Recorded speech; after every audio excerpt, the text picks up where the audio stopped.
A judge acquits former Flyers goaltender Carter Hart and 4 other members of Canada's 2018 World Junior Hockey team in a sexual assault case that rattled many parts of the sports world. 5 young hockey stars were cleared in court, but before they could breathe, the NHL crushed their careers. No second chances. In just one day, everything changed. Careers ended, and fans across the world are still trying to make sense of it.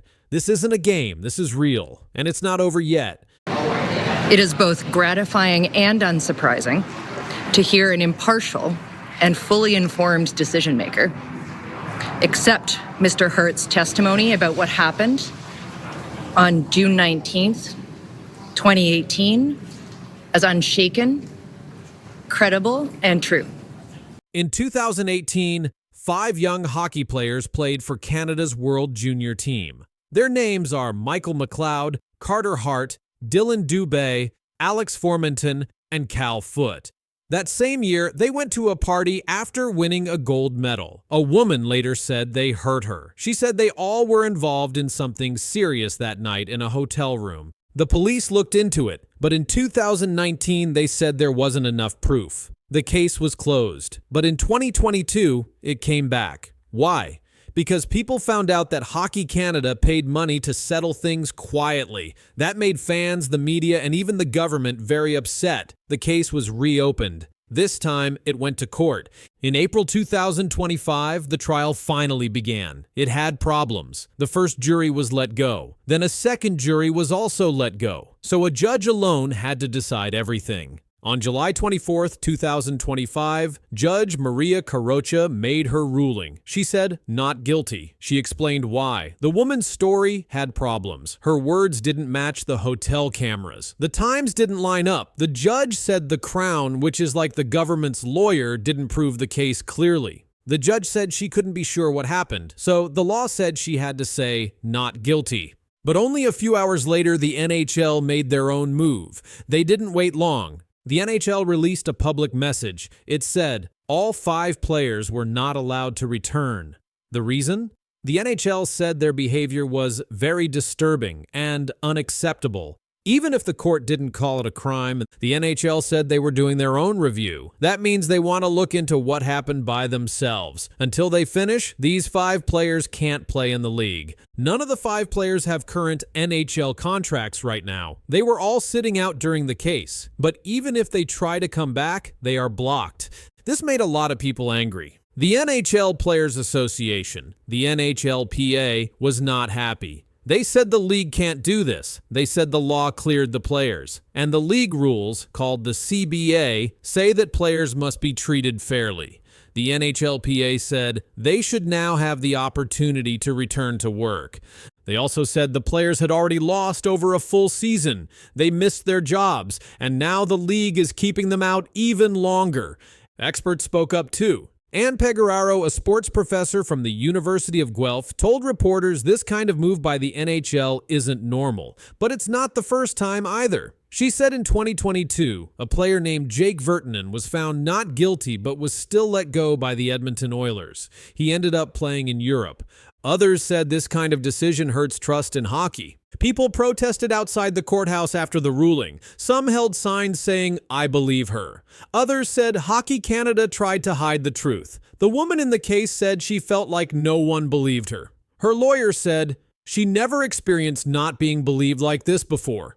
The Crown said they might appeal the judge's decision. They have 30 days to decide. If they do, the case could continue. The NHL, meanwhile, is not saying when their review will finish. They are reading the court files and looking at all the facts. Until they're done, the 5 players are still out. These players are in their mid-20s now. They're supposed to be in the best years of their hockey lives, but their future in the NHL is not clear. Let's talk about who they are. Michael McLeod played for the New Jersey Devils. He was known for his speed and face-off wins. In January 2024, he stepped away from the team. He didn't come back. Carter Hart was a goalie for the Philadelphia Flyers. He had some of the best save percentages in early seasons. He also took a leave and was later charged. Dylan Dubé played for the Calgary Flames. In 2021, he signed a deal for $6.9 million over 3 years. In early 2024, he left the team for mental health reasons. That was before the charges. He didn't get a new NHL offer after his contract ended, so he signed with Dynamo Minsk in the KHL in July 2024. Alex Formenton hadn't played since 2022. He was with the Ottawa Senators but did not return. Cal Foote played for the Tampa Bay Lightning and other teams. He was also out of action once charges were filed. Now, even with the case over, all 5 are still blocked. Some sports analysts think U.S. teams might sign them if fans don't protest, but teams in Canada are more careful. Their sponsors and fans are already upset. Law professor Richard McLaren said something important. He said, even when someone is not guilty, people still remember. He said being cleared in court doesn't mean everyone forgets what happened. That's why some players never fully come back. The NHL's move has caused a big problem with the NHLPA. The Players' Union says the league is breaking the rules. They want talks with league bosses. For now, they aren't saying anything else.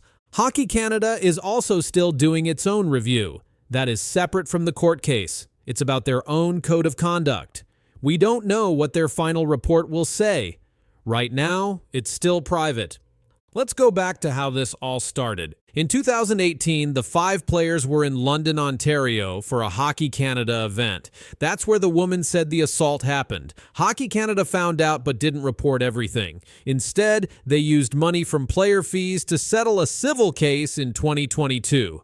When the public found out, things exploded. Sponsors left. The government cut money. The heads of Hockey Canada quit. The court case followed. And now, even after the verdict, the NHL has said no.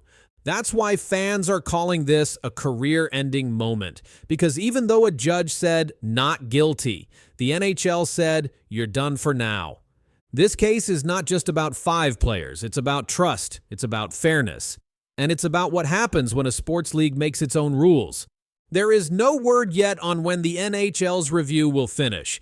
There is no timeline for when or if these players can return. There is no certainty for their careers. But what is certain is this: 5 players went into court and walked out free. Then they faced a bigger wall, and that wall was the NHL. Fans are still reacting. Some say the league did the right thing. Others say this was unfair. No matter what side people are on, one thing is clear. The NHL just destroyed 5 hockey careers after the verdict, and fans are losing it.